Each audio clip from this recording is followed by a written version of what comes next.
జ్ఞానానందవయం దేవం నిర్మలా స్ఫటికాకృతం ఆధారం సర్వవిద్యానాం హయగ్రీవం ఉపాస్మయ. అర్ధకాయం మహావీరం చంద్రాదిత్యవివర్ధనం సింహికాగర్భ సంభూతం తం రాహు ప్రణమామ్యం. ఫలాచ పుష్పసంకాశం తారకాగ్రహమస్తకం రౌద్రం రుద్రాత్మకం ఘోరం తంకేతుం ప్రణమామ్యం. మనం ఇప్పుడు ఈ వీడియోలో రాహు కేతుల గురించి తెలుసుకుందాం. 12 రాసుల వాళ్ళకి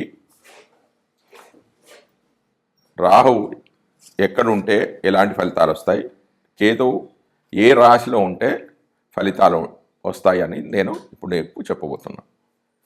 ఇప్పుడు నేను కేవలం రాసులే చెప్తున్నాను, స్థానాలు కాదు. లగ్నాతు ఎక్కడున్నాడు, లగ్నాత్ రాహు ఎక్కడున్నాడు, లగ్నాత్ కేతువు ఎక్కడున్నాడు, ఏ స్థానంలో ఉన్నాడు అనేది నేను చెప్పడం లేదు. కానీ మీరు దీనికి లగ్నానికి కూడా అన్వయించుకోవచ్చు. సహజ రాశిచక్రంలో రాహుకేతులకు ఎలాంటి ఆధిపత్యం లేదు. కానీ వృశ్చిక రాశిలో కేతువు, కుంభరాశిలో రాహువు మంచి ఫలితాలు ఇస్తారు. అంటే వాళ్ళకి చాలా బలం అనేది ఎక్కువగా ఉంటుంది.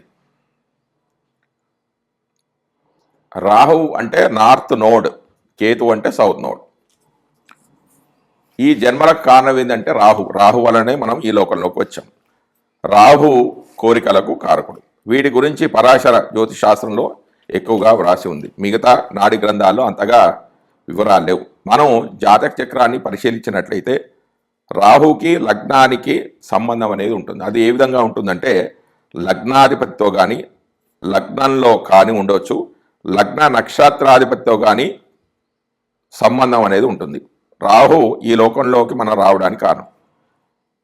భగవద్గీతలో ఇలా రాసి ఉంది, మనిషి అంతిమ సమయంలో ఏది కోరి శరీరాన్ని వదులుతాడో అదే రూపాన్ని పొందుతాడు. అంటే ఉదాహరణకు ఒక వ్యక్తి మరణించే సమయానికి ఏనుగును తలుచుకున్నాడు అనుకోండి, తర్వాత జన్మలో అతడు ఏనుగై పుడతాడు.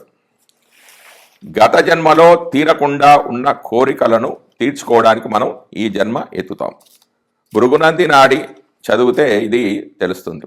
అంటే రాహు మాయ, కోరిక, డిసైర్స్, పొందాలనే వాంఛ ఉంటుంది. రాహు భౌతిక సుఖాలను ఇస్తాడు.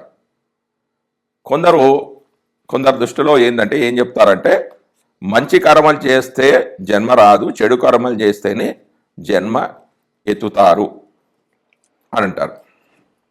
కానీ అది తప్పు.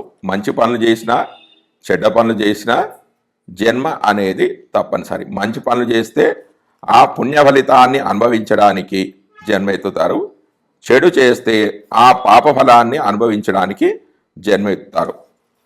Rahu is a unfulfilled desire. Rahu is after association with agami karma. అంటే రాహు అంటే మనం ఈ జన్మ చెయ్యాలి, ఈ జన్మలో చెయ్యాలి అనుకుంటున్న కర్మ, అంటే తీరని కోరికలు. రాహు పురాతనమైన కర్మ కాదు, మనం చెయ్యాలి అనుకుంటున్న కర్మ. రాహు ఈజ్ ఎ ఫ్యూచర్ కర్మ.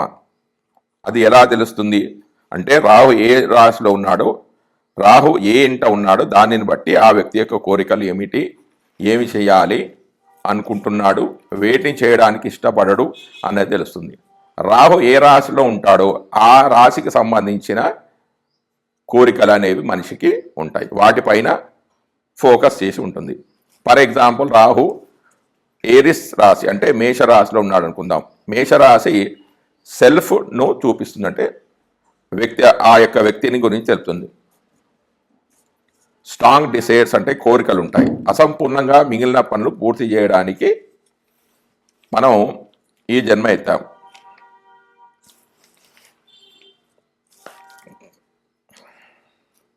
కాలపురుష చక్రంలో మేషరాశి అనేది మొదటి రాశి. మేషరాశి సెల్ఫ్ను సూచిస్తుంది, వ్యక్తి గురించి తెలియజేస్తుంది.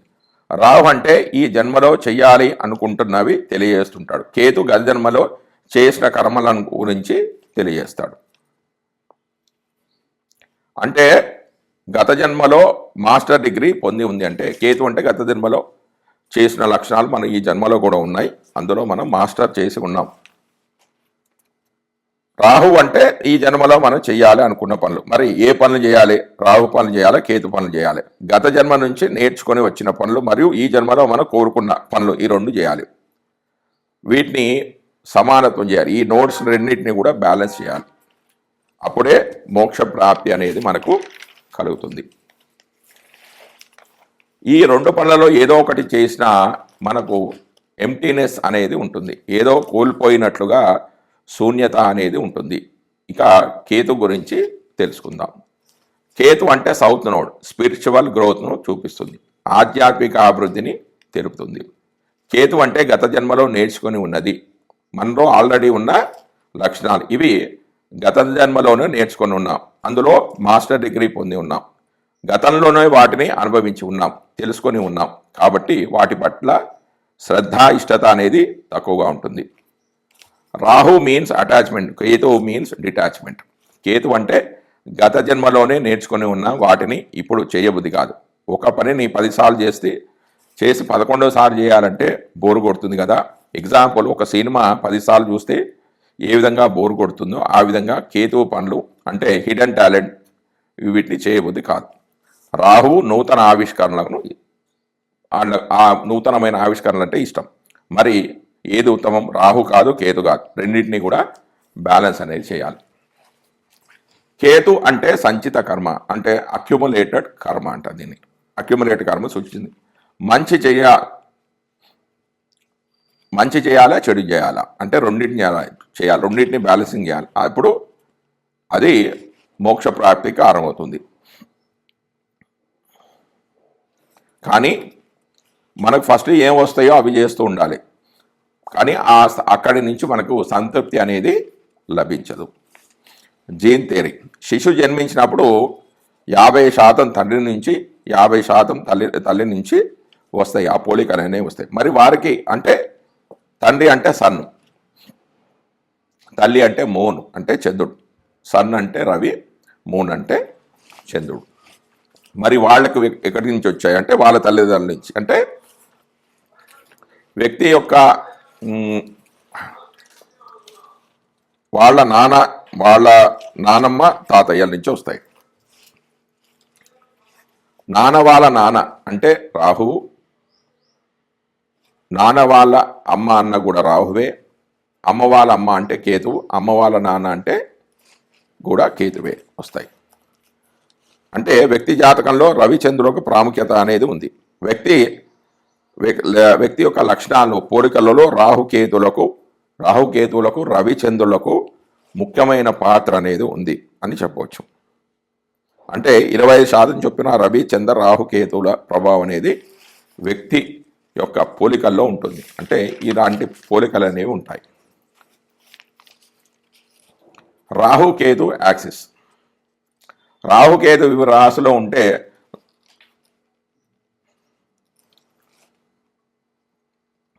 రాహుకేతు వివిధ రాశులలో ఉంటే వారి యొక్క లక్షణాలు తీసుకుంటే వ్యక్తి పోలికలు, అలవాట్లకు కారకుడు. వ్యక్తి పోలికలు, అలవాట్లకు కారకుడు ఎవరంటే కేతు. వ్యక్తిలో పుట్టినప్పటి నుంచి అవి ఉన్నాయి, గత జన్మ నుంచి నేర్చుకొని వచ్చాం. ఒక పిల్లవాడు అదే అలవాటుకు ఒక పని చేస్తున్నాడు అనుకోండి, అది ఎవరు నేర్పించలేదు. ఆ గుణాలు వాడిలో గత జన్మ నుంచే ఉన్నాయి. రాహు ఈ జన్మలో ఏమి చేయాలి, ఏమి నేర్చుకోవాలి అనేది రాహు చెప్తాడు. సరైన కర్మ మోక్ష మార్గాని వైపు తీసుకువెళ్తుంది. ఎంత పేదవాడైతే అంత ఎక్కువ కోరికలు ఉంటాయి, ఎంత ధనవంతుడైతే అంత ఎక్కువగా ఉంటాయి. ఎంత బీదవాడైతే అంత తక్కువగా ఉంటాయి, ఎంత ధనవంతుడైతే అంత ఎక్కువగా ఉంటాయి. డబ్బులు లేవు అనుకున్నప్పుడు డబ్బుల గురించి ఆలోచిస్తాడు. డబ్బులు ఉంటే ఇంకా ఏదో పోయింది అని, ఏదో వెల్తీ అనేది వాళ్ళలో ఉంటుంది. ఇక రాహుకేతులను 2 క్యారెక్టర్స్ అనుకుంటే, Rahu is the character who represent your desires and ambitions in life. ఈ జన్మలో పొందాలి అనుకుంటున్నవి, కోరికలు తీర్చుకోవాలి, లక్ష్యాలు నెరవేర్చుకోవాలి అనుకుంటారు. Ketu on the other hand is the character who representative your past experience. గతంలో నేర్చుకొని వచ్చాం. Now in the story of your life, Rahu can only shine and successful when Ketu has learned all the important lessons is need to learn. ఈ జన్మలోని కోరికలు లక్ష్యాలు ఎప్పుడు నెరవేరుతాయి అంటే గతంలో నేర్చుకొని ఉన్నవి చేస్తూ ఉంటే ఈ జన్మలోని కోరినవన్నీ నెరవేరుతాయి. సంచిత కర్మల నుండే ఆగామి కర్మ అనేది నెరవేరుతూ ఉంటుంది. ధనుసులో రాహువు, మిథునంలో కేతు. మిథునంలో కేతు పబ్లికేషన్, కమ్యూనికేషన్స్, తమ ఆలోచన ఇతరులకు తెలపడం తెలుసు, వాళ్ళకి అన్నీ తెలుసు కానీ బయటికి వ్యక్తపరచడం అనేది తెలియదు. అంటే ఇవన్నీ గత జన్మలో ఇవి అన్నీ తెలుసు, ఇవన్నీ కూడా అంటే పబ్లికేషన్స్ ఉన్నాయి, కమ్యూనికేషన్స్ ఉన్నాయి, తమ ఆలోచనలు ఇతరులకు తెలపడం అనేది ఇవన్నీ ఉన్నాయి. మరి ఈ జన్మలో మాత్రం వాటిని వ్యక్తపరచడం అనేది తెలుసు. కాబట్టి ఈ జీవితంలో సరైన నిర్ణయాలు తీసుకోలేకపోతారు. అన్నీ తెలుసు, నాలెడ్జ్ ఉంది, కమ్యూనికేషన్ అనేది వస్తుంది, మల్టీ టాస్కింగ్ అనేది కూడా ఉంది. వ్యక్తికి నాలెడ్జ్ ఉంది కానీ చెప్పలేకపోతారు. అంటే కేతు అంటే డిటాచ్మెంట్ కదా, ఇంట్రెస్ట్ అనేది ఉండదు. ముఖ కవలికలకు చెప్పడానికి చాలా తేడా ఉంటుంది. Facial expressions and words do not match. వ్యక్తికి స్నేహితులు లేకపోవడం, మామూలుగా మాట్లాడడానికి వ్యక్తులు లేకపోవడం జరుగుతుంది. ఎవరైనా దొరికితే బాగుంటుంది అనిపిస్తుంది కానీ స్నేహితులు దొరికినా ఆ బంధం అనేది ఎక్కువగా ఉండదు. మిథునంలో కేతులో స్నేహితులు ఉంటారు కానీ వాళ్ళతో సంబంధాలు అనేవి ఉండవు. అతను ఇక్కడ